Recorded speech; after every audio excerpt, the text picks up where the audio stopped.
Vaya. Om Namo Om Namo Bhagavate Vasudevaya. Om Namo Bhagavate Vasudevaya. Text 31. Rajavacha Natigura Yasodharanam Vadangale Vaibhayamasti Kinchit Navrtatavyam Bhavata Kathanchana Kshetra Madiye Tvamadharma Bandhu. The king thus said, "We have inherited the fame of Arjuna. Therefore, since you have surrendered yourself with folded hands, you need not fear for your life, but you cannot remain in my kingdom, for you are the friend of irreligion."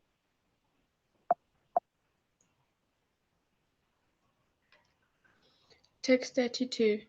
Tvam vartamanam nara deva deheshva anupravritto yamadharmapaga lovanitam chauryamanayamamho cheshta cha maya kalahascha damba.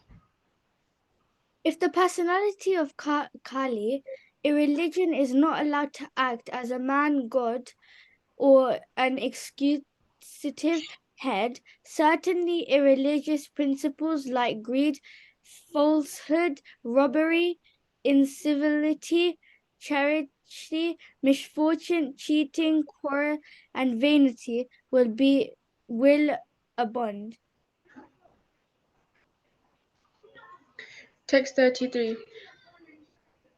Navatitavyam tada dharma bandho dharmena satyena cha vartitavye brahmavate yatta yajanti yagya yageshwaram yagyavitana vigya. Therefore, O friend of irreligion, you do not deserve to remain in a place where experts perform sacrifices according to truth and religious principles for the satisfaction of the Supreme Personality of Godhead. Text 34. Yasmin Hare Bhagavan Ijyamana Ijyatma Murte Yajatam Samtanoti Kamanagohan Sthira Jangamanam Antarbahir Vairevayashayatma. In all sacrificial ceremonies, although sometimes a demigod is worshipped, the Supreme Lord Personality of Godhead is worshipped because he is the supersoul of everyone and exists both inside and outside like the air. Thus it is he only who awards all welfare to the worshipper. Text 35. Sutta Vacha Parikshiteva Madishta Sakale Jata Veputa Tamudyata Simahedam Tandapanim Evodyatam. Sri Sutta Goswami said, "The personality of Kali, thus being ordered by Maharaj Pratishtha, began to tremble in fear, seeing the king before him like Yamaraj, ready to kill him. Kali spoke to the king as follows." Text 36. Kaliruvacha Yatra Kva Vata Vatsyami Sarvabhama Tavagyaya Lakshaye Tatra Tatrapi Tvamateshu Sharasanam. "O your majesty, though I may live anywhere and everywhere under your order, I shall see you with bow and arrows wherever I look." Text 37. Tanme dharma bhritam shrestha sthanam nirdeshtam arhasi yatreva niyato vatsya athishtam sthirna shasanam. Therefore, O chief, amongst the protectors of religion, please fix some place for me where I can live permanently under the protection of your government. Text 38. Sutta vacha abhyartithastadata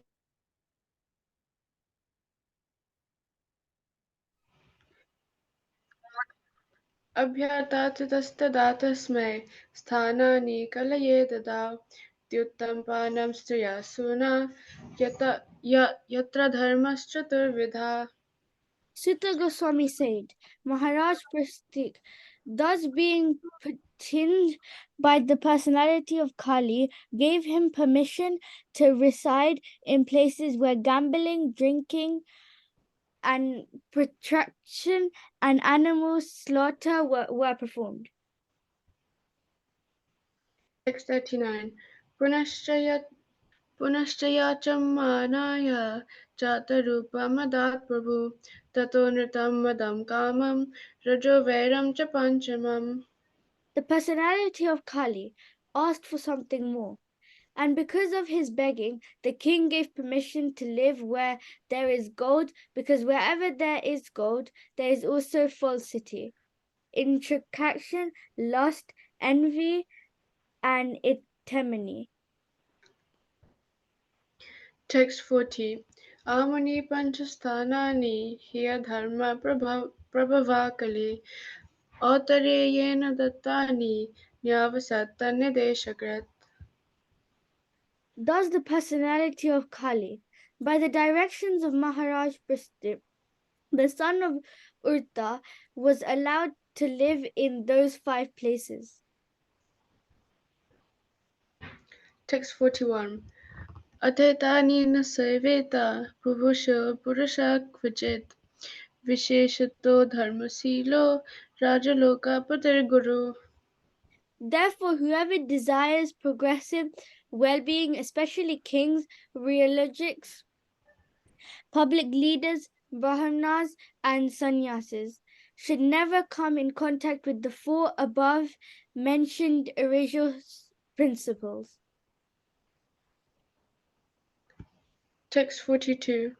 Vrishasya nastam padan tapashacham dayamiti patisandhada ashvasya mahim cha samavardhayat. Thereafter, the king re-established the lost legs of the personality of religion, the bull, and by encouraging activities, he subsequently improved the condition of the earth. Text 43 and 44. Sayeshe tarhi adhyasta asanam parthivochitam pitamahena panyastam राज्ञरण्यं विविक्षता अस्तिदुना स राजर्षि कौरवेन्द्र शियोलसन् गजावये महाभागश् चक्रवर्ती बृहच्रवा. The most fortunate empire, Maharaj Praskit, who was entrusted with the kingdom of Hastinapur by Maharaj Yudhishthira, when he desired to retire the forest, is now ruling the world with great success due to his being glorified by the deeds of the kings of Guru dynasty. Text 45. Itam bhutanuभावोऽयम् Abhimanyu सुतो नृपा यस्य पालयत क्षानिं यूयं सत्राय दीक्षिता.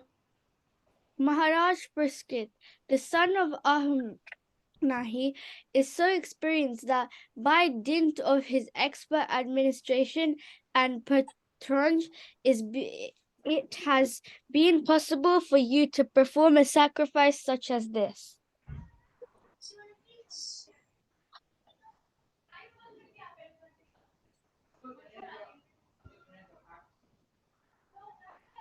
Thank you for your recitations. Hare Krishna. Hare Krishna. Thank you very much. So, shall we start? Jyoti Mataji, can I share my screen? Hare Krishna Prabhuji, yes. I will just make you host now. Sure. Okay. Thank you. Now you can, Prabhuji. Hare Krishna. Okay, Mataji. Thank you.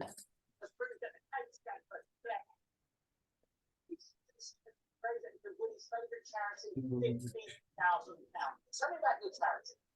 It's called the APT, which is the Albert Kennedy Trust. Okay. So I guess everyone can see my screen. Yes, Prabhuji.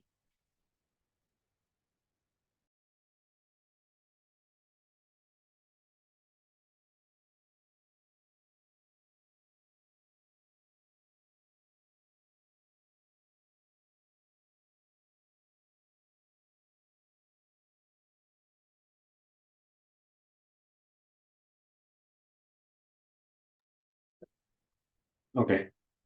So we are going to discuss 33rd and 34th verse of the 17th chapter of the first canto of Srimad Bhagavatam. So we will start.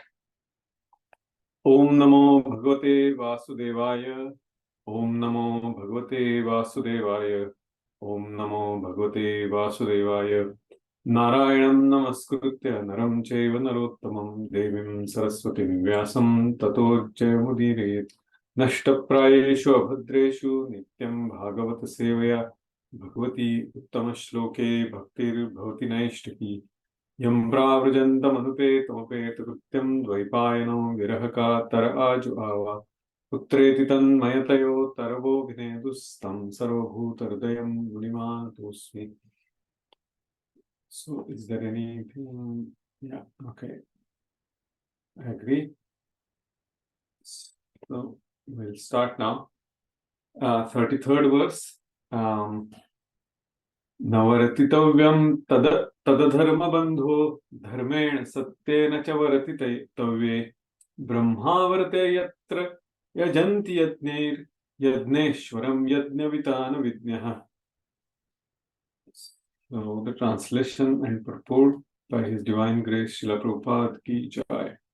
Therefore, O friend of irreligion, you do not deserve to remain in a place where experts perform sacrifices according to truth and religious principles for the satisfaction of the Supreme Personality of Godhead. Purport. Yadneshwara, or the Supreme Personality of Godhead, is the beneficiary of all kinds of sacrificial ceremonies. Such sacrificial ceremonies are prescribed differently in the scriptures for different ages. In other words, sacrifice means to accept the supremacy of the Lord and thereby perform acts by which the Lord may be satisfied in all respects. The atheists do not believe in the existence of God, and they do not perform any sacrifice for the satisfaction of the Lord. Any place or country where the supremacy of the Lord is accepted and thus sacrifice is performed is called Brahmavarata. There are different countries in different parts of the world, and each and every country may have different types of sacrifice to please the Supreme Lord.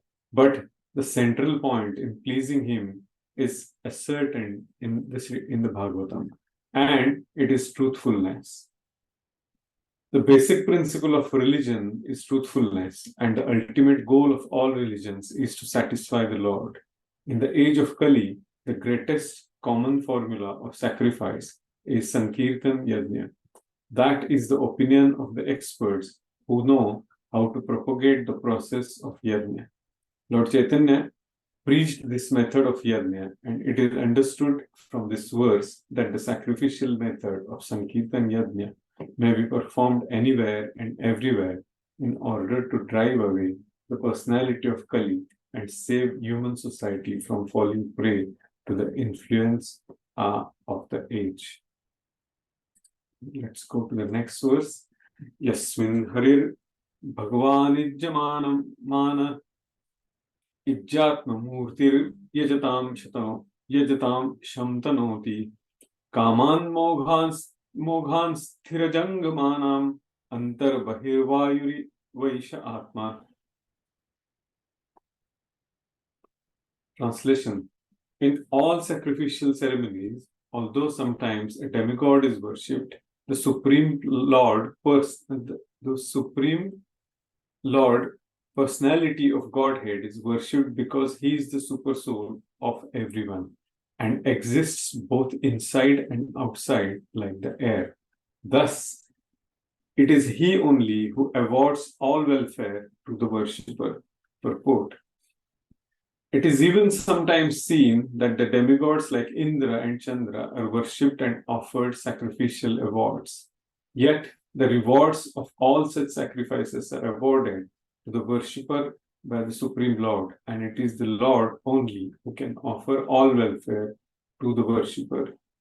The demigods, although worshipped, cannot do anything without the sanction of the Lord, because the Lord is the super soul of everyone, both moving and non-moving. In Bhagavad Gita 9.23, the Lord himself confirms this in the following shloka. Yepya anya devata bhakta yajante shraddhayanvitaha te imam eva kaunteya yajanti avidhi purvakam. Yajantya avidhi purvakam. Whatever a man may sacrifice to other gods, O son of Kunti, is really meant for me alone, but it is offered without true understanding. The fact is that the Supreme Lord is one without a second. There is no other God other than the Lord himself. Thus, the Supreme Lord is eternally transcendental to the material creation. But there are many who worship the demigods like the sun, the moon, and Indra, who are only material representatives of the Supreme Lord. These demigods are indirect, qualitative representations of the Supreme Lord. A learned scholar or a devotee, however, knows who is who. Therefore, he directly worships the Supreme Lord and is not diverted by the material, qualitative representations. Those who are not so learned worship such qualitative material representations, but their worship is unceremonious because it is irregular. Srila Prabhupada ki jai. So we'll go back to this verse and we'll do our Mangala Charana. Yes. Okay. And then we will start our discussions. Om Ajnantimirandhasya Jnananjana Shalakaya Chakshuronmilitam Yena Tasmai Shri Guruve Namaha Shri Chaitanya Manobhishtam Sthapitam Yena Bhutale Swayam Rupa Kadamayam Dadati Swapadantikam Vandeham Shri Guru Shri Yuta Padakamalam Shri Gurun Vaishnavamscha Shri Rupam Sagrajatam Sahagana Raghunathantam Tvam Sajivam Sa Advaitam Sa Avadhutam Parijana Sahitam Krishna Chaitanya Devam Shri Radha Krishna Padan Sahagana Lalita Shri Vishakhanvitamscha He Krishna Karuna Sindhu Deenabandho Jagatpate Gopesha Gopika Kanta Radha Kanta Namostute Tapta Kanchana Gaurangi Radhe Vrindavaneshwari Rishabhanu Sute Devi Pranamami Hari Priye Namo Om Vishnupadaya Krishna Pristhaya Bhutale Srimade Bhaktivedanta Swamin Iti Namine Namaste Saraswati Devi Gauravani Pracharine Nirvishesha Shunyavadi Paschatya Deshadarine Jai Shri Krishna Chaitanya Prabhu Nityananda Shri Advaita Gadadhara Shrivas Adi Gauravaktabinda Hare Krishna Krishna Krishna Hare Hare Hare Rama Rama Rama Hare Hare Hare Krishna Krishna Krishna Hare Hare Hare Rama Rama Hare Hare Hare Krishna Krishna Krishna Hare Hare Hare Rama Rama Hare Hare Ajanulambita Bhujo Kanakavadhato Sankirtane Kapitaro Kamalayataksho Vishwambharo Dvijabharo Yugadharma Palo Vande Jagat Priyakaro Karuna Avataro Yantah Pravishya Mama Chamimam Prasuktam Sanjeevayatya Akhila Shaktidhara Swadhamna Anyamscha Hasta Charana Shravana Tvagadin Pranan Namo Bhagavate Purushaya Tubhyam Vanchakalpatarubhyascha Kripa Sindhubhya Evacha Patitanam Pavanebhyo Vaishnavebhyo Namo Namaha. So thank you everybody for using your time for joining this discussion and looking at Srimad Bhagavatam's verses and spending your time for the for this purpose. So this is in this verse how Parikshit Maharaj says that therefore, O friend of irreligion, you do not deserve to remain in a place where experts perform sacrifices according to truth and religious principles for the satisfaction of the Supreme Personality of Godhead. So this is chastisement, but he's telling, it is so definitive, the words he uses, very, very proper words, apt words Parikshit Maharaj is using here. Therefore, that means in the previous verse, because he's saying therefore, means that's the that means there is a continuation. If the personality of Kali, irreligion, is allowed to act as a man god or an executive head, certainly religious principles like greed, falsehood, robbery, incivility, treachery, misfortune, cheating, quarrel, and vanity will abound. And then he's saying, yes, and that is the reason he's saying here that Vartitavyam tad adharma bandho. He says that. And that's the reason, tat, therefore, tat adharma bandho. And so that means because of this reason, you are not allowed. And then that's why he's saying, because you are a friend of irreligion. In the previous verse, just Parikshit Maharaj gives the very proper detailed reasoning why he is not allowed in his kingdom. And then he says, you do not deserve to remain in a place where experts perform sacrifices. So, what does it tell us? That Maharaj Parikshit has exemplified the definition of Raja Rishi. Raj means the king, the head, and Rishi means the person who is a Brahmana, who has a realized spiritual knowledge. So that Raja Rishi, that type of king who has a very elevated consciousness and who is the administrative head of the kingdom, he is the right person to rule. And that's the reason he is giving a proper reasoning of who is allowed in his kingdom and who is not. So he's the protector of dharma. And he's supposed to make sure that his kingdom is administered according to the religious principles, and any kind of religious activity is dealt with stringent punishment. And that is the punishment. He's just expelling this Kali personified in this whole section. So, and then he gives reward as well. That we were reading all the shlokas just now, and where he is allowed and where he is not. So he gives him the reward because he has surrendered. He's one of the subjects of his kingdom. So Rishi is supposed to be completely detached from the opulences, but he uses any available resources for the devotional service, because everything he does is a devotional service, is bhakti.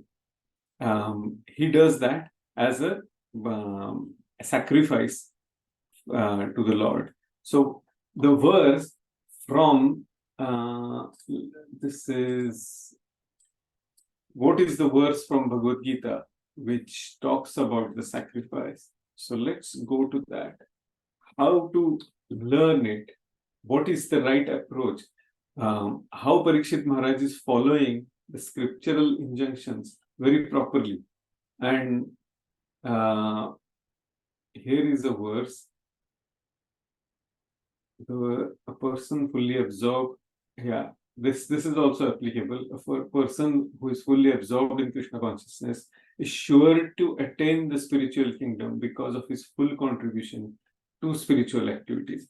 So Parikshit Maharaj he's going to attain the spiritual kingdom because his activities are on the path of bhakti, in which the consummation is absolute, and that which is offered is of the same spiritual nature. So let's open this verse, and that's the verse. Brahmarpana Brahmahavir Brahmagno Brahmanahutam Brahmaiva Tena Gantavyam Brahmakarma Samadhina.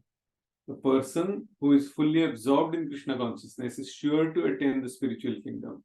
So, because Parikshit Maharaj was practicing the every action as his devotion for Krishna consciousness, as a path of, on the path of bhakti, because of his full contribution to the spiritual activities. So he is doing everything. Brahma Arpana.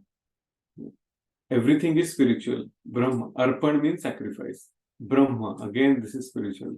Havir. Brahma Havir. So, sacrifice in the form of what literal meaning of Havir means butter. So in the sacrifice, what we offer that clarified butter, ghee, ghrita, and that is also of spiritual nature, because the sacrifice should be for the right spiritual cause. And Brahmagno Brahmana Hutam, and here the fire of the consummation by the spirit soul. So in the second canto, Lord Brahma says that all the facilities given to us in this material world are for the spiritual sacrifice, are for the spiritual activities. Tadva idam bhuvana mangala mangalaya. He says that everything will become auspicious when we use all the facilities given to us by the Lord for on the path of bhakti only. Dhyanesvano darshitam ta upasakanam. Our upasana should be, our focus should be just to see the opportunity for where we can perform bhakti. So every single instrument, our body is an instrument, everything around us is an instrument. So what Srila Bhakti Siddhanta Saraswati Goswami Maharaj, he always emphasized on the principle of Yukta Vairagya. Everything should be used for the service of the Lord. And that's this verse is telling us, that karma, in activities, there should be by complete absorption for what? For the spiritual activities. Gantavyam, to be reached. So we'll go back over today's verse and we'll continue our discussion. So Parikshit Maharaj look at his consciousness. He's not diverting from any activity apart from sacrifice to the service, to the Supreme Personality of Godhead. So in here, few things, how it is relevant to our current situation that we need to look at. Rishi is supposed to be completely detached from the opulences, but he uses every available resource for the service of the Lord and his devotees. King or Raja has a lot of power and all opulences he can easily get, and hence he can easily get carried away by the illusory energy of the Lord. So what are the 5 opulences king has access to? Wealth, beauty, fame, strength, and knowledge. Yeah? Brahmanas are always supporting the king, they are giving advice to the king, and there are many Brahmanas. So king has access to the knowledge, if not directly, even indirectly, because the advisory board is all the Brahmanas. And wealth, obviously, beauty, he has their stature, everything. Fame, kings are usually quite famous and they are very powerful. They have a lot of strength. But the 6th opulence, which is renunciation, detachment, if that is not there, it will cause a king to fall down. That what is the reason for that detachment? Because king has to understand that this does not belong to me. I am just a caretaker. And who is giving that understanding? All the Brahminical culture. And that is why the king should be Raj Rishi. So in today's world, if we see, the power is grossly misused by the political leaders, primarily because of the lack of what? Spiritual understanding. And hence, as Prabhupada was lamenting later in his later time, after 1975, in last couple of years, that yes, I have a lot to complete, but I don't have too much time in my hand. And what was that? He wanted to implement the Varnashram Dharma. So it's a very essential part of the society that we need to understand, following Varnashram Dharma. Our consciousness, especially the devotees, ISKCON devotees' consciousness, as Prabhupada has always said, that I want all my followers to be first-class devotees. And first class is who? The Brahmanas. Because when there are many Brahmanas in the society, they can guide the people because of their knowledge. They have exemplified how the devotee should be, and that's what Prabhupada's mission was. Weapon, for example, let's take the example of weapon. It should be used according to scriptural instructions. So let's take the example of Arjun. In the first chapter of Bhagavad Gita, Arjun was giving he had all the weapons. He was an incredibly powerful warrior. And he had proper guidance. He was very exceptionally intelligent person. He had a lot of skills. He was a learned scholar. And he was guided by all the great personalities, Brahmanas and other elevated Kshatriyas. So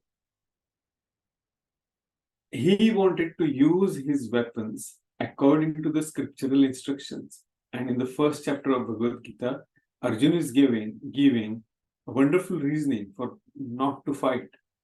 For example, protection of women, extremely crucial part, that women should be very, very well protected in a society, because that is how the next generation, and that's how the proper culture, Sanskriti, will prevail in the society. Otherwise, it will be worse than animal kingdom.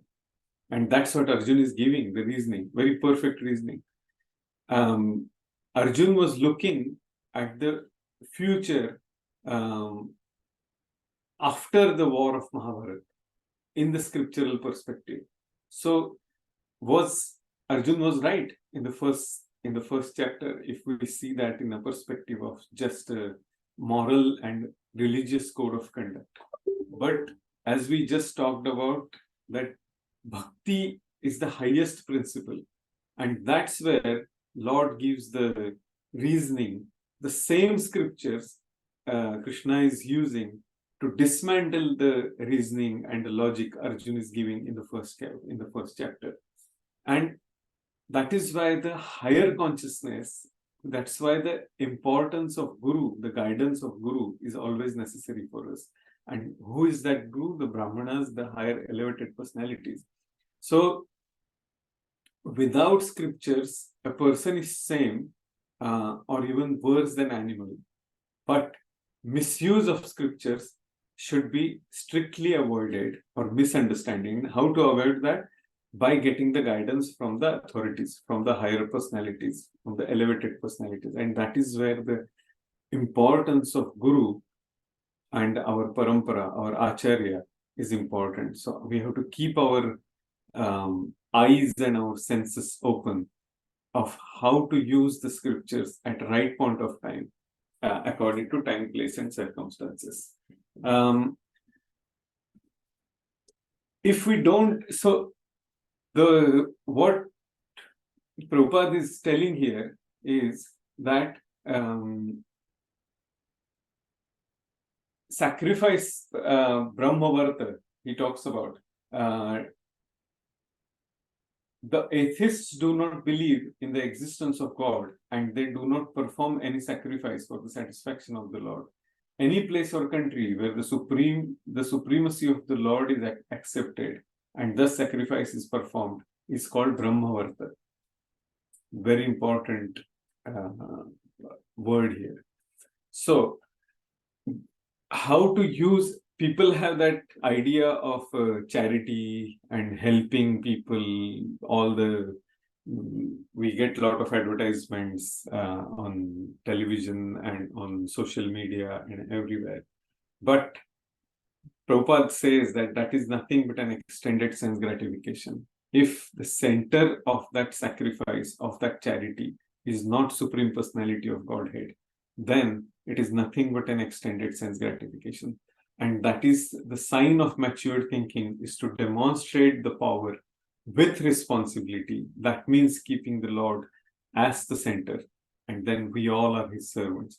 And that we should have that clear understanding of lessons from the past and precautions for the future through the eyes of our Shastra. That is the Shastra Chakshu. That's why it is called as. So one is our this eyes, which is Charma Chakshu. Second is Karana Chakshu, understanding something which we can't see through our naked eyes, through our eyes. And third one is through realization. That is Jnana Chakshu, eyes of the knowledge. In fourth chapter, what's the verse which is famous which talks about the eyes, about the knowledge? Can anyone tell me what's that verse? Otherwise, I will keep talking, and I don't know whether anyone is.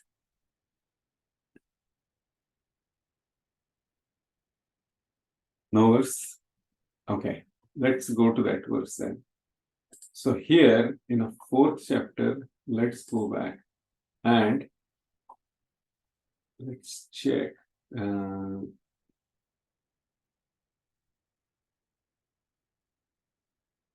न हि ज्ञानेन सदृशं पवित्रम् इह विद्यते तत्स्वयं योग संसिद्धः कालेनात्मनि विन्दति. In this world, there is nothing so sublime and pure as transcendental knowledge. Such knowledge is the mature fruit of all mysticism, and one has to become accomplished in the practice of devotional service, enjoys this knowledge within himself in due course of time.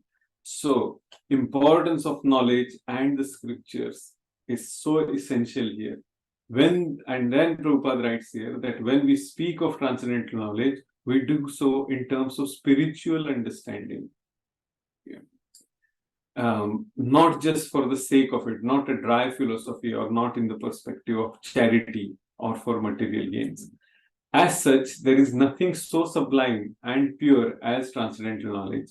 Ignorance is the cause of our bondage, and knowledge is the cause of our liberation. This knowledge is the mature fruit of devotional service. So, mature fruit of devotional service. This is actually the alankar, the ornament of the language Prabhupada is using here. And when one is situated in transcendental knowledge, he need not search for peace elsewhere, for he enjoys peace within himself. So, the mature fruit of devotional service is what? The stage of bhakti. When every action is for devotional service, for bhakti, that is the mature fruit. And that's what the ornament Prabhupada is using here in his language.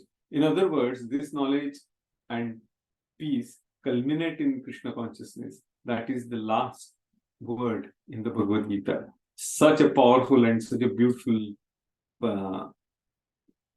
composed purport by our Acharya, Srila Prabhupada.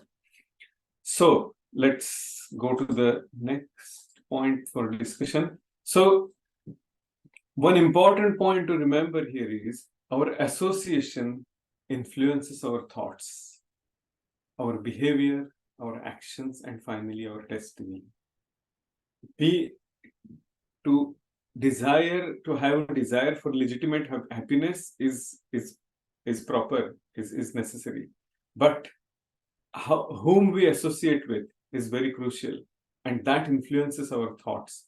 Example is, if the child is not with mother and father, and they are always, if the child is always with nurse or some maid servant, the child will develop that love for the maid servant probably more than father and mother.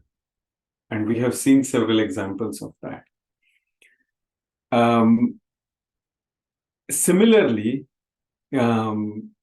whichever sense we associate with, we start loving the objects of that sense and try to derive pleasure from it. Our acharyas have given a very, very beautiful, very detailed insight on this particular principle. What kind of thoughts we associate with, what kind of sense we focus on, the object of the senses we focus on. That's where our mind, our intelligence will start looking for the pleasure. And hence, in the age of Kali, we need to be very careful about our association, whom we associate with. If we prefer the association of any object, sense, or a person according to the interest, experiences, and ideas we have, right? So it's mainly based on the account of loss, cost, and benefit analysis in the modern terms, and it is based on it is based on the idea of our material happiness. Here, Prabhupada says that we need to understand the importance of that spiritual vision. What is spiritual vision of the material world? Lord says, how he describes the spiritual, describes this material world, dukkhalayam ashashvatam, temporary and full of miseries. So the idea of deriving the happiness itself is fictitious, it's false. And that's the vision we need to keep in mind. And how to do that? That is the regulated devotional service, Vaidhi Sadhana Bhakti. Srila Bhakticharu Maharaj, if we listen to his lectures, very, very beautifully and very, lucidly, he explains the importance in his a very gentle demeanor, that how important it is, his urge that we need to focus on our small, very detailed day-to-day activities. That are we really trying to derive the pleasure from this objects of the senses, from our association, and is that our objective? Because that's where our consciousness will get diverted to. At time we may think that there is,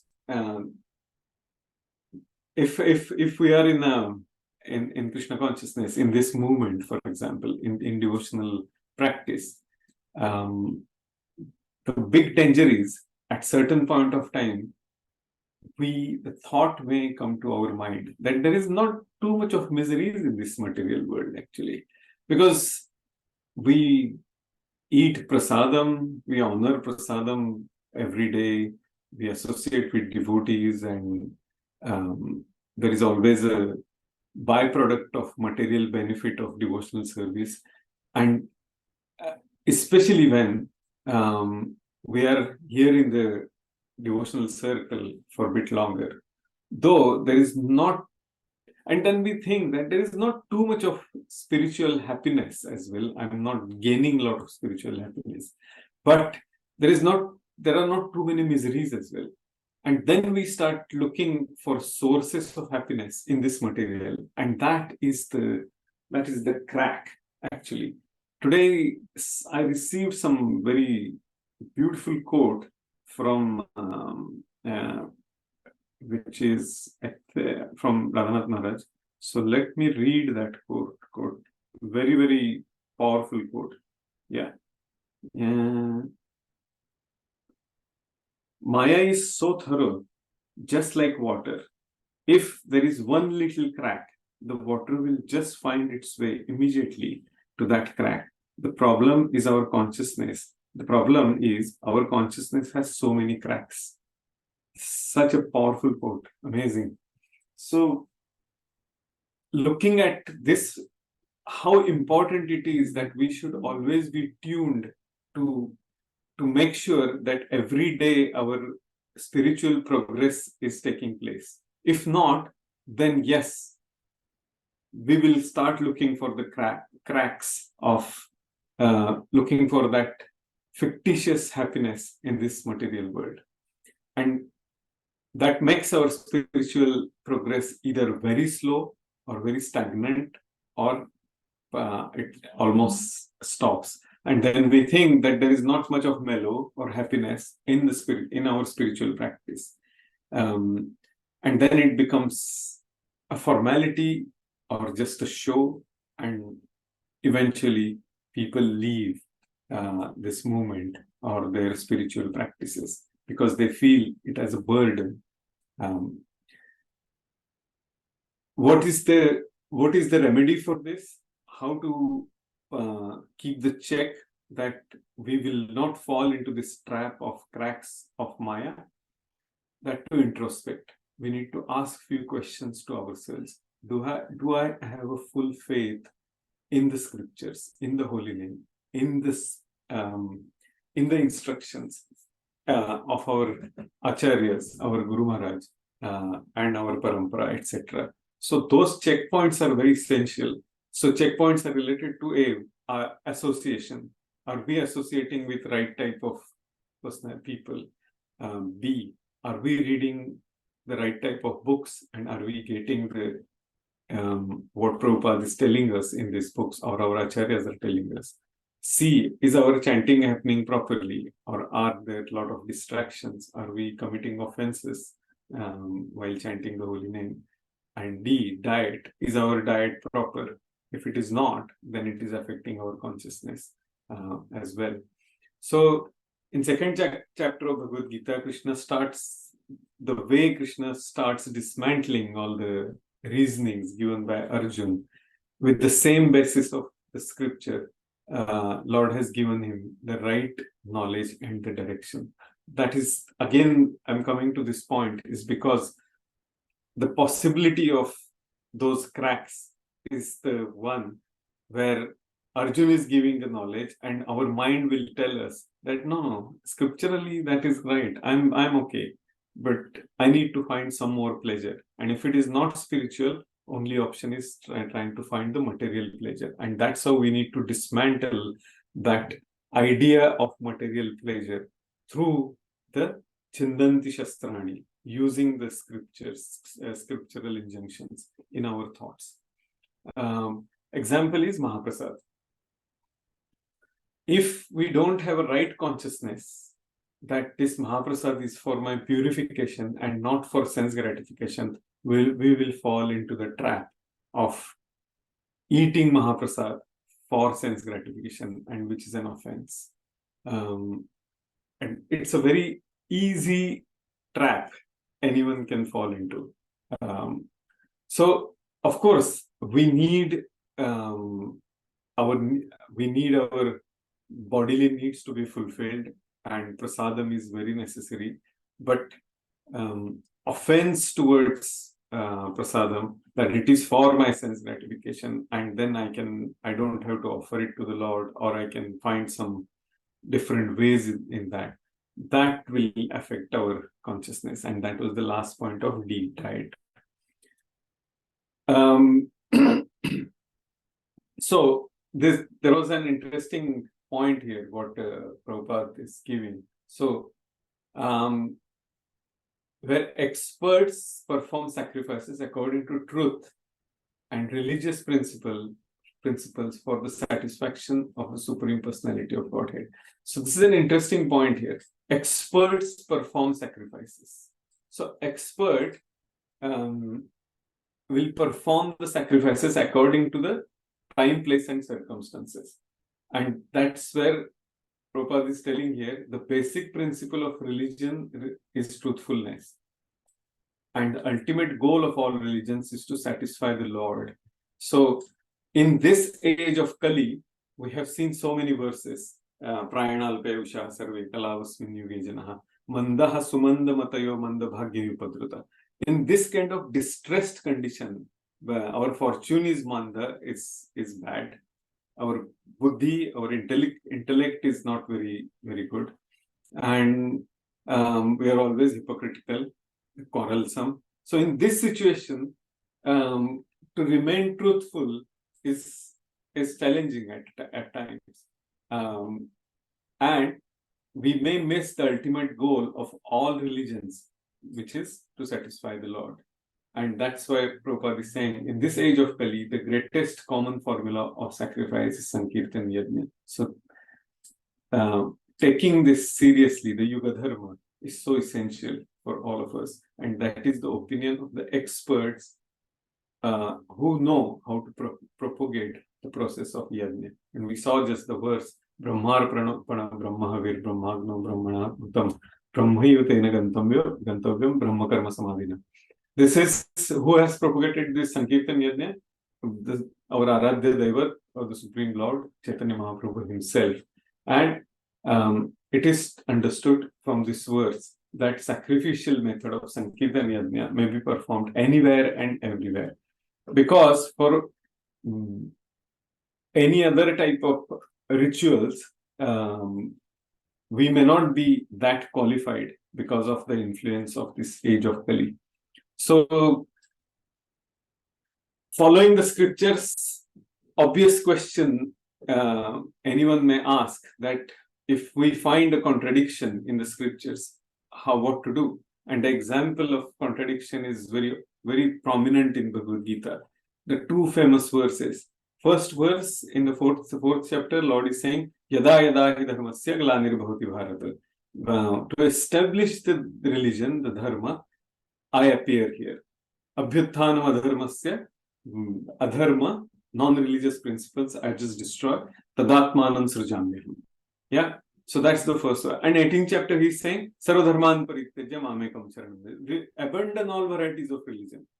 Complete contradiction if we look at it in a mundane perspective.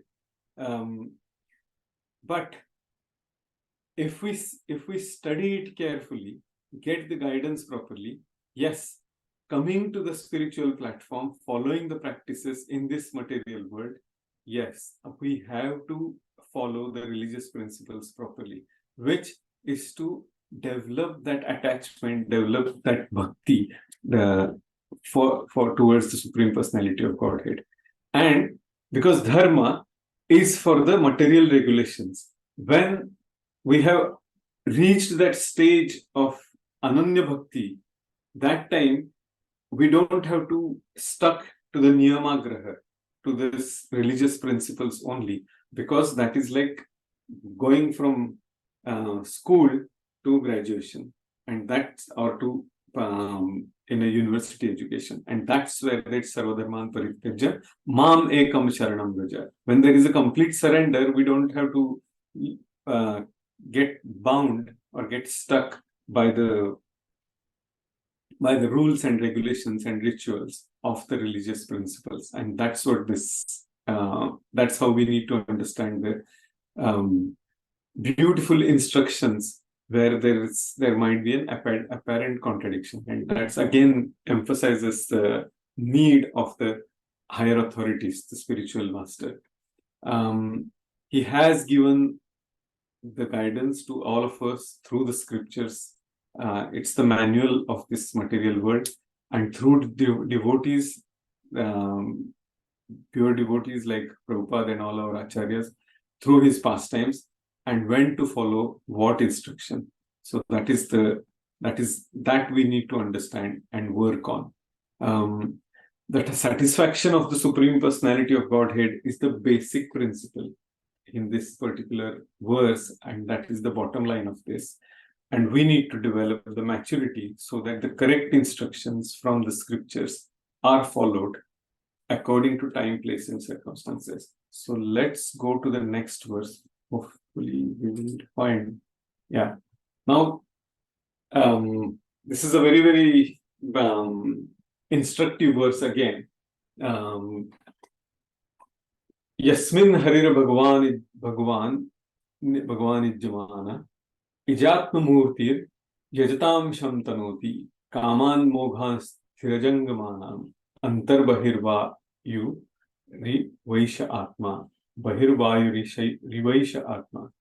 So, in all sacrificial ceremonies, although sometimes a demigod is worshipped, the Supreme Lord, personality of Godhead, is worshipped because he is the super soul of everyone and exists both inside and outside like the air. Thus, it is he only who awards all welfare to the worshipper. So, very, very common question comes to our mind that what shall we do if we are following the devotional service? What shall we do if we enter the temple of the demigod? Any answers? Because I have been talking for a while now. So what's the answer comes to anyone's mind? Yes, Mataji. Hare Krishna, Prabhu. Hare Krishna, Mataji. Yeah, when we enter in the demigod's temple, because demigods are also higher than us, so we have to respect them. Yes. So we need to offer obeisances and we have to pray to them. Yes. So then they can help us to progress in our bhakti. But Yes. we cannot, reject or them. Yeah. Because, like demigods are higher than even humans. So who are we to, Yes. and what you call disrespect them? Absolutely. Hare Hare Krishna. Thank you for a very beautiful answer. So I will give you a pastime of Prabhupada. Once many of Prabhupada's disciples and Prabhupada was walking, and then he entered the temple of Lord Shiva. So everyone was quite curious and they were wondering what will Prabhupada do, because every morning before chanting we talk about Lord Shiva is a demigod and he is not at the same level of Lord Vishnu, and now what will Prabhupada do? So Prabhupada went inside and he paid obeisances in the opposite direction. So like when we pay obeisances to our worshipable deity, for example, Radhavakulananda, then our heart is towards our left, and that's how we pay obeisances. So when we pay obeisances to the demigod, we make sure that we are paying in the other direction. So our heart will remain left, but the demigod's deity or the what do you call the yantra should be there on the right hand side. So that means, yes, I respect, O demigod, as you are a great devotee, but on the left hand side is always my worshipable Lord Krishna himself, and I am paying obeisances to you, because please shower that mercy upon me so that I will progress in my devotional service. So that is the approach, and that's what Prabhupada explained later. So thank you, Krishnavani Mataji, for a right insightful answer. Thank you very much, Prabhu, for explaining that. Even I didn't know that. So thank you. Thank you. For, paying right side obeisances to them. Yeah. Hare Krishna. So the verse, if we see in 7th chapter, Lord talks about demigod worship, and so he talks about he actually talks about his gives the idea of his opulences in the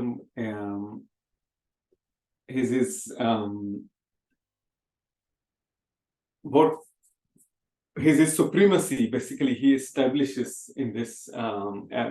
It starts from the 7th chapter, and this is a very beautiful, we can say, summary of rest of the chapters in the 7th chapter. And he talks about here, for example, this divine energy of mind consisting of 3 modes of material nature.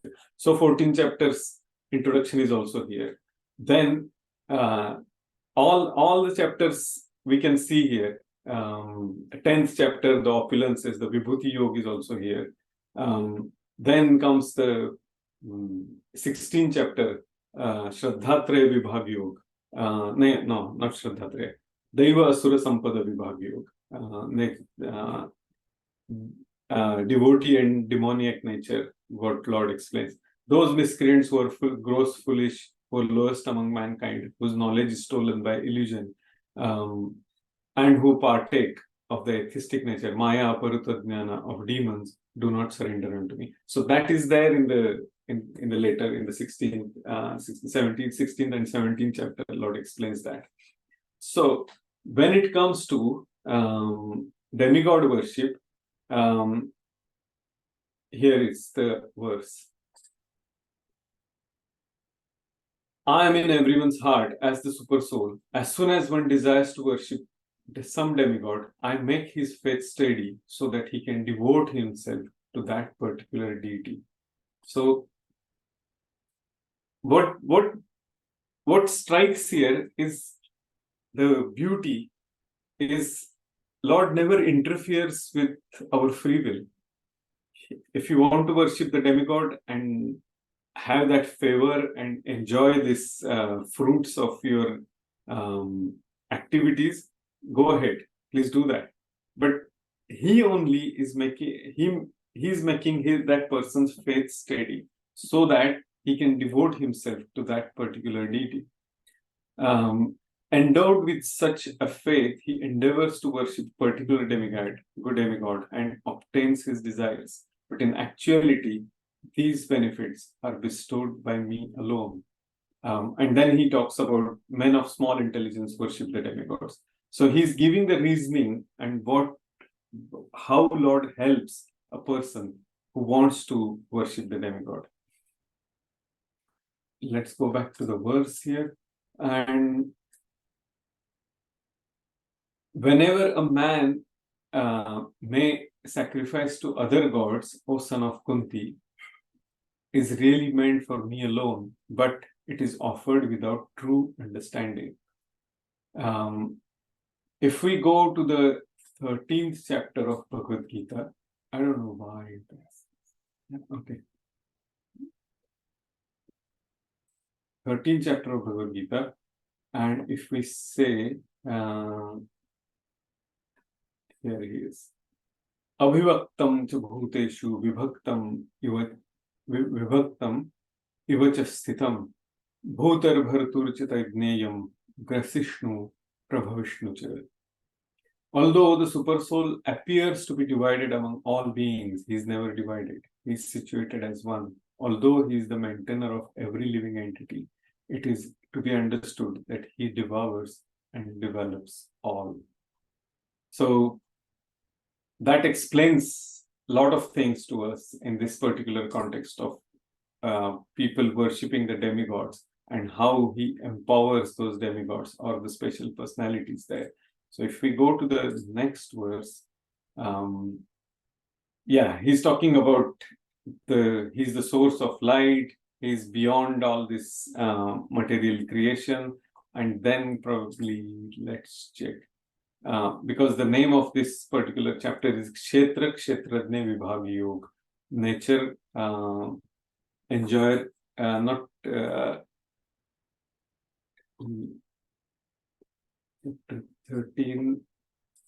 Nature, the enjoyer, and the consciousness.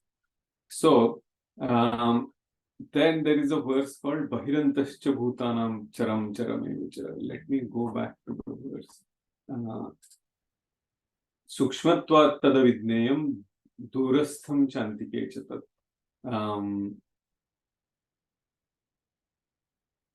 Goal of knowledge and develops all cause of enjoyment. And he is giving that, yes, moving and non-moving, I am the source. Here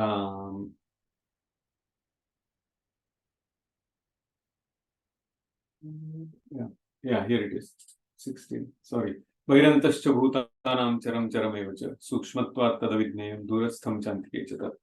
So the supreme truth exists outside and inside of all living beings, the moving and the non-moving. Because he is subtle, he is beyond the power of material senses to see or to know. Although far, far away, he is also near to all. So there is no escape. That's what Lord is telling us, that yes, I am always there with you. And somewhere, and wherever we can't even imagine, that's where the Lord is also available. Only thing is, when the person does not have the vision, when we are blinded by the material vision, we cannot understand that.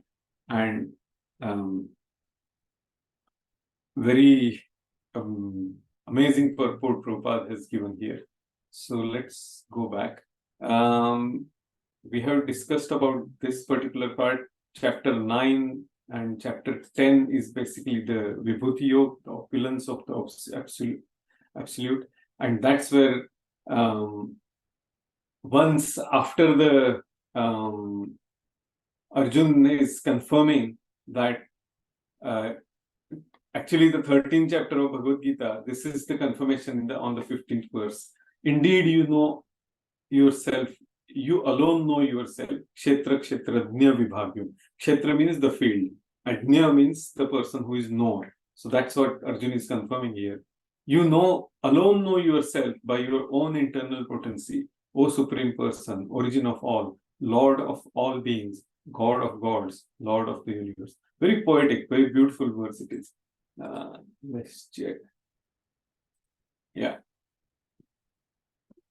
Swayam evatmanatmanam vethatvam purushottama bhuta bhavana bhutesha deva deva jagatpate.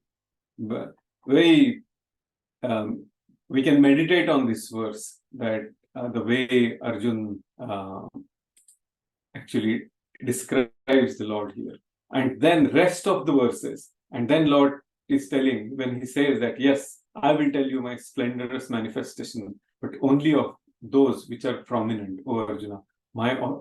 For my opulence is limitless. And then he talks about he's in the hearts of all the living beings, and then all his manifestations, everything else he gives in detail. And here he gives in 25th verse, he says that of sacrifices, I am the highest sacrifice is the chanting of the holy names, japa, and of immovable things, I am the Himalayas. So this is very important point for all of us to remember.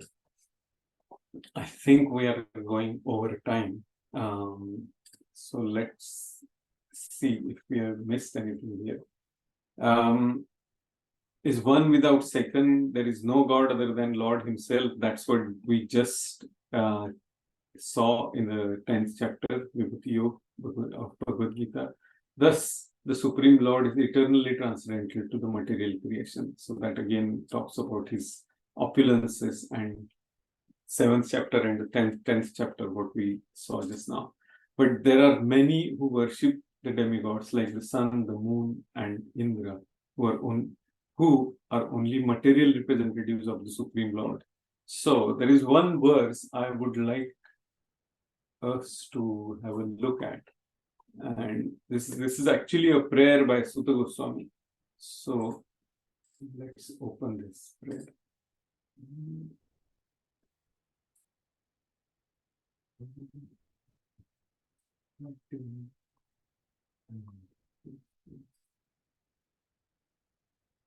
Yeah, this is a very beautiful prayer, very poetic, and that is very relevant to what we are just discussing. And we will just recite this prayer, and we will stop our today's discussion.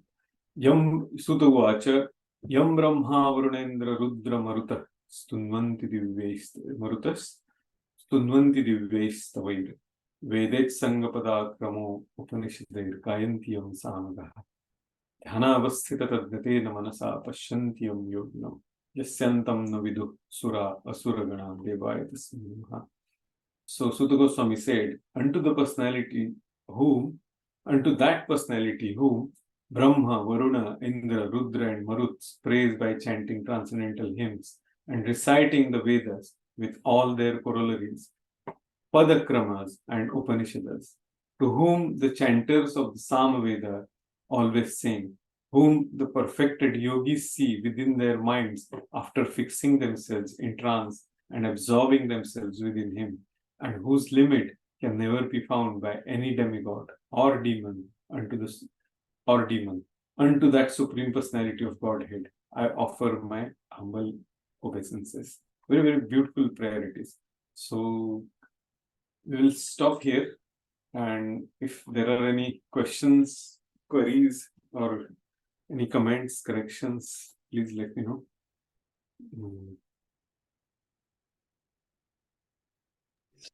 Hare Krishna, Prabhu. Krishna. That prayer is wonderful. Yam Brahma, Varunendra, Rudra, Maruta. But that was his Canto 12, 13. What was the verse number? First verse, 12, 13, 1. Very simple to remember. 12, 13, 1. Yeah. Okay, great. That was easy to remember. Easy to remember, yeah. Yeah, thank you. Thank you, Mataji. Guru Maharaj always sing that, but I don't know where it was from. Yeah.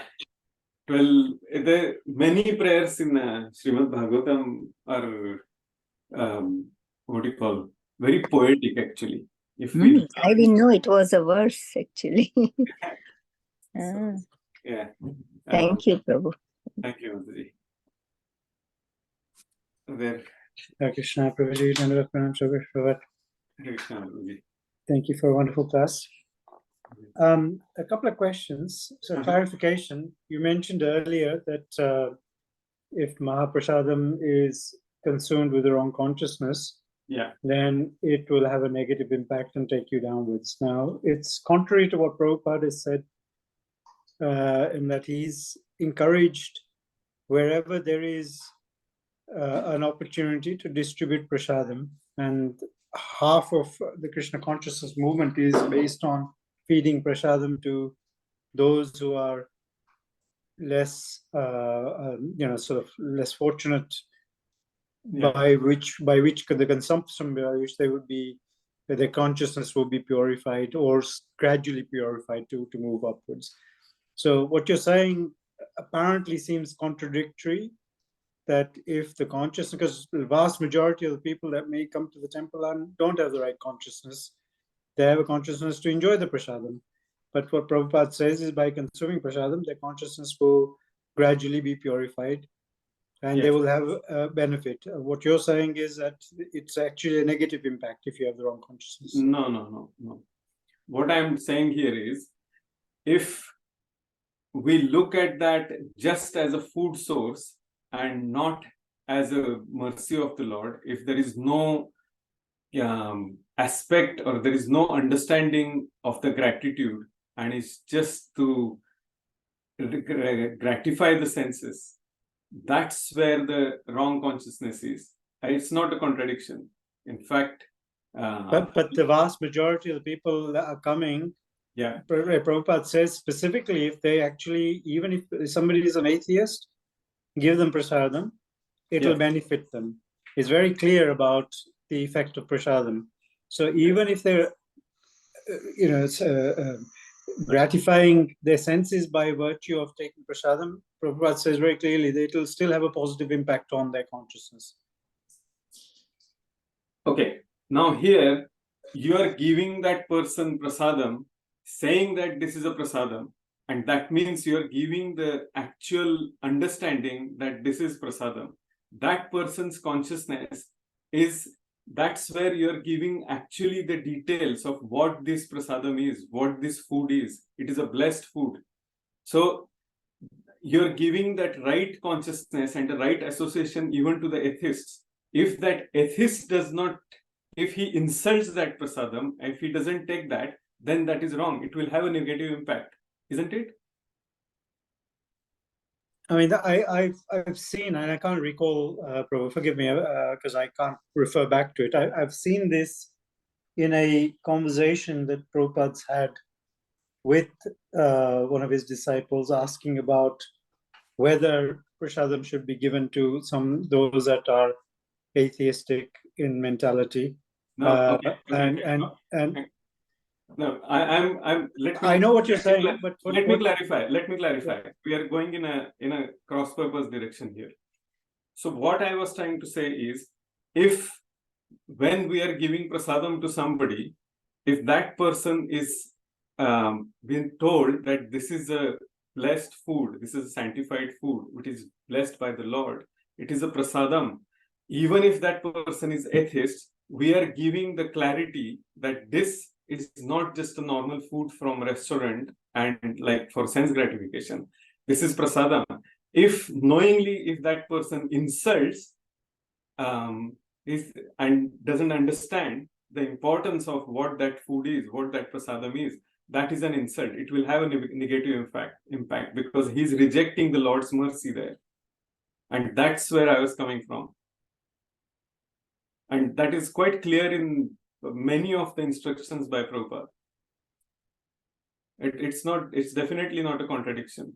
It is, you cannot make an offense against the holy name. You cannot make an offense against the devotees. You cannot make an offense. You shouldn't make an offense against prasadam, and that will have a negative impact because that Lord, you are rejecting the Lord's mercy. And that's the instruction from Prabhupada at several point of time. So it's not a contradiction. Hare Krishna Prabhu, may I ask a related question to the prasadam? Sure, sure. Like, Mahaprasad, because so many public come and they all been given Mahaprasadam. Yeah. But sometimes you watch that, they just throw prasadam. Yeah. Even in their plate, Mahaprasadam has been thrown, or they take it and just leave it anywhere. So what happens to them? Do they get the karma for rejecting, or? Yes. When somebody rejects Mahaprasadam or prasadam, just thinking that it is like it is nothing but an animalistic mentality, right? That I will eat as much as I want and rest of it I will throw it away. I will waste it. So that will have a reaction. Yeah. Because the person is not taking prasadam with the right consciousness. There, Shikshashtakam Prabhu once was telling that if the person has that very animalistic propensities, that just eating for the sense gratification, and rejecting that whenever you don't want, that will have a negative impact. It is not because it is it is not because we are giving Mahaprasadam and it will have and he has to eat it. That free will, use of free will is always there.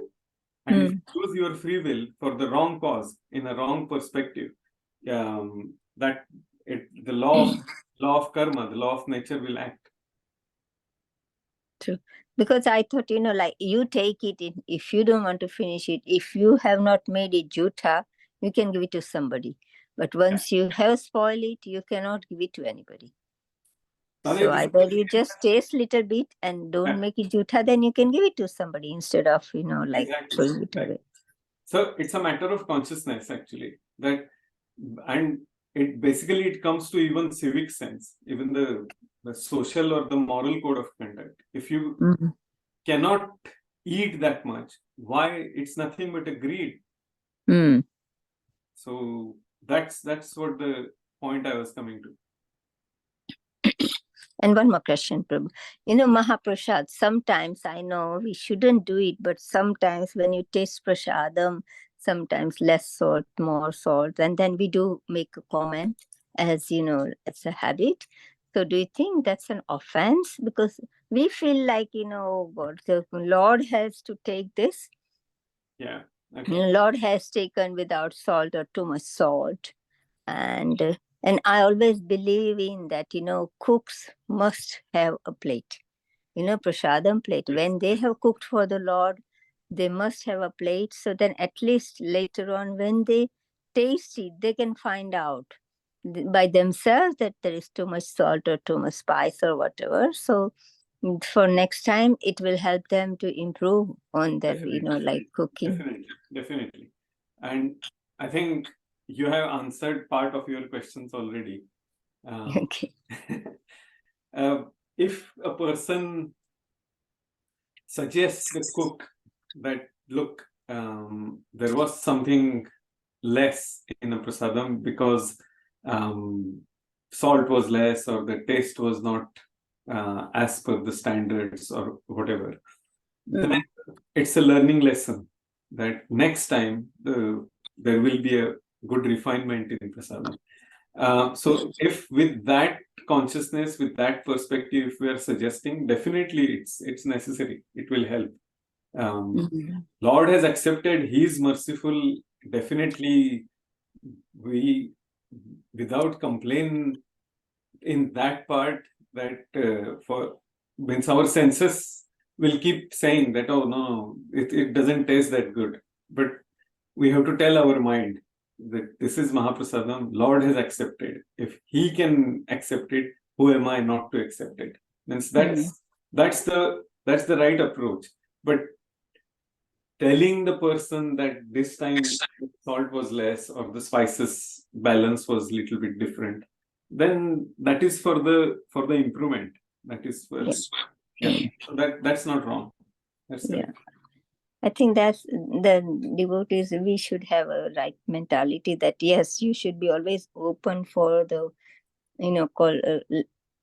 comments, like when somebody says something, suggestion, Yeah. we should be ready and for improvement. So Absolutely. Yes. Hare Krishna. Hare Krishna, Mataji. Hare Krishna, Prabhuji. Hare. So with regards to the prasadam, so just would like, I have seen in the Prabhupada's books, the cook who prepares prasadam, and so their consciousness, whoever is chanting, it enters into the food. Yes. And then without communication, saying to whether it is a prasadam or not, if the person who has received it, even though unknowingly it is a prasadam, so he doesn't know that it is a prasadam. If he eats it, he would receive the consciousness of a person who cooked it, 1/6 of portion of the consciousness. So that is mentioned. It is also similar to people in the country, whoever does pious activities and sinful activities. Whenever they pay the taxes to the king, king receives 1/6 of their pious and also sinful activities. The similar kind of thing with the prasadam also, without communication. If a devotee or if non-devotee eats the prasadam unknowingly that it is a prasadam, so you would also receive 1/6 of the consciousness of a person who prepared it. So that I have seen in the books. Okay. Yeah. Thank you for the clarification and your insight. Yeah. Hare Krishna. Hare Krishna. Thank you. Shailesh Prabhu, did I stop you in the middle or? No, that's fine, Prabhuji. I mean, that was exactly, I mean, Prabhuji just brought up the same point I was getting to. It doesn't matter whether the person is even unconsciously accepting it on the basis it's only nourishment and food for them. If it's prasadam, it will still have a positive impact. That's what Prabhupada has maintained, and I think that's what our Shastra says, which Prabhu is, regardless of the consciousness of the person, it will have a positive impact. In particular, if they're, because I think our philosophy is distribute prasadam, and we know a large proportion of the people that are coming to the temple are coming more from a sense gratification. They're coming to enjoy the food. They're not coming to enjoy the prasadam. But the impact on their consciousness will be positive, is the point I was trying to make. And Yeah. I understand the point you're making as well. So I don't wish to debate it. I just wanted to make a clarification that eating prasadam has a positive impact, not a negative impact, regardless of the consciousness with which you may be consuming it. Offensive. The basic principle of eating prasadam, offered food to the Lord and honoring it, it will definitely have an impact. Third chapter of Bhagavad Gita is giving the details of that. Prabhupada's purports are there. But at the same time, just thinking that everything is sense gratification, and then as soon as my senses are gratified, then that doesn't mean much. I can eat only that much. That animalistic mentality is dangerous because it is giving, it leads to making an offenses towards prasadam, and that's what, in fact, I need to do some reference work, but I think the difference in what you're saying is absolutely right, in that I think for devotees, that consciousness is definitely offensive because you've progressed to a stage where the knowledge should be greater than the sense gratification. But for the layman who has no connection with spirituality, like we do, Food for Life is distributing to homeless people. These homeless people are coming to us for sense gratification. They're coming to fill their belly because they're hungry. They're not coming because it's prasadam. They don't line up because, there's a prasadam distribution. They're coming because there's food there. And we're not necessarily telling them on the queue that this is prasadam, we're distributing prasadam quietly, knowing that it's going to have a positive impact on their consciousness one way or the other. Now, I will tell you an example. When my daughter was going to university, one of my colleagues, he said that, in UCL, in this university, they distribute food. So he was sitting next to me, and I asked him what kind of food it is. So he said it's a free food. I said, wow, that's nice. So who gives it? No, it's the Hare Krishna people. They come with their buggy and they distribute food. So for him, that is just a food, because he does not follow our spiritual path. But he knows that the people who are distributing the food are Hare Krishna people.